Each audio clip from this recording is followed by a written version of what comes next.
জয় জয় জুইকে কেন রাখছি? কিছু লাগবে? আমাকে বলো, আমি এনে দিচ্ছি। না না কিছু লাগবে না, শোনা, আমি যখন ওর সাথে কথা বলবো তখন ওর কথা বলবো, ঠিক আছে? স্যার আমাকে ডাকছেন? হ্যাঁ। এই তোকে মাসে কত টাকা স্যালারি দিয়ে? স্যার 8,000 টাকা।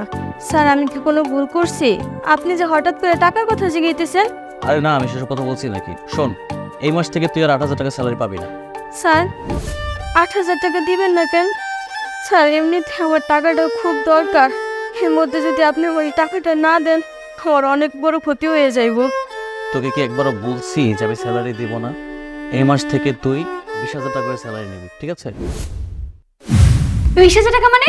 মানে তোমার মাথা ঠিক আছে? ও কেন 20,000 টাকা করে স্যালারি নিবে? আমি তো বললাম কথা বলো না, পরে বলতেছি। স্যার হঠাৎ করে আমার স্যালারি 20,000 টাকা দিবেন, এর কারণ কি? দাঁড়া, আমি খুলে বলতেছি। আসলে তোকে যদি 20,000 টাকা দেই তাতে আমারই লাভ বেশি, আমার 50,000 টাকার লাভ হবে। সেটা কি, আমার বস আমাকে কি বলছে জানিস? যে প্রত্যেক কাজের লোকেদের যদি স্যালারি 15,000 টাকার বেশি দেওয়া হয় তাহলে যে ইনকাম ট্যাক্সে যে ভ্যাটটা আসে সেই ভ্যাটটা কমে যাবে। তোর স্যালারি যদি আমি তোকে 20,000 টাকা দিই তাহলে কি হবে জানিস? আমার ব্যাংকে যে 50,000 টাকা 50 টাকা রাখা আছে সেগুলোর ভ্যাটটা কমে যাবে। ক্লিয়ার, বুঝতে পেরেছিস কি বলছি? হ্যাঁ স্যার বুঝছি। ঠিক আছে, তাহলে এই মাস থেকে তুই 20,000 টাকা করে স্যালারি পাবি, ঠিক আছে? হাই সিসি। যাও। 20,000 টাকা স্যালারি, 20,000 টাকা স্যালারি, ট্যাক্স, ইনকাম, বেতন। এই তুমি আরে আমার আসি।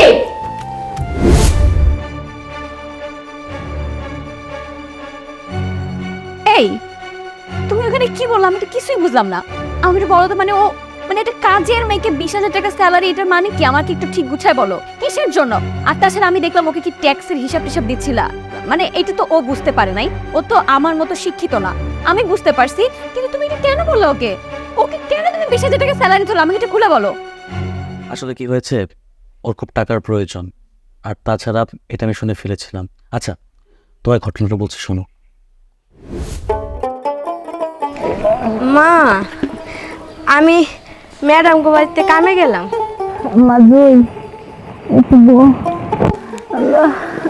কি মা, তোমার শরীরটা কি বেশি খারাপ? মারে ওষুধ তো শেষ। ওষুধ না দিলে মনে হয় আমি খাইতাম, যদি তাহলে মনে হয় আমার শরীরটা একটু ভালো হইতো।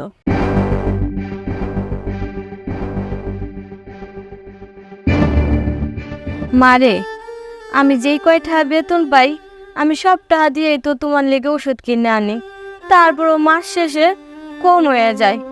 কিন্তু আমার স্যার অনেক ভালো মানুষ, এই যে তোমার লেগে দুপুরের খাওয়ানটাও লয়ে আসি। এরপরেও যদি তুমি কও যে স্যারের কাছ থেকে বেতনটা বাইরে আনতে, তাহলে কি আর স্যার আমার চাকরিতে রাখবো? আমার গাড় ধাক্কা দিয়ে বের করে দিব।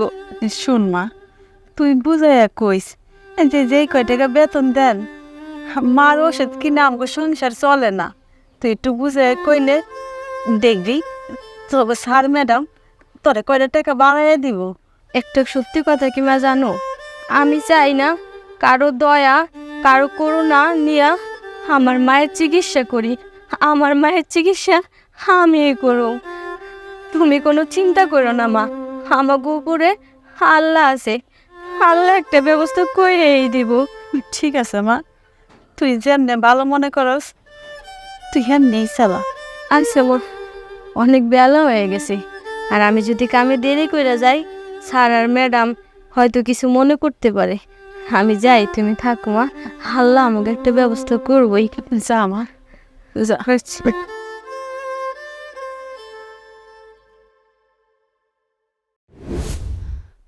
ও এই কথা, তুমি তাহলে কাজটা খুব ভালো করেছো। আচ্ছা, ওর মা অসুস্থ, ওর টাকার প্রয়োজন, তুমি তো এটা ওকে সরাসরি দিলেই পারতে। এসব ইনকাম ট্যাক্স ম্যাক্সের কথা বলার কি দরকার ছিল?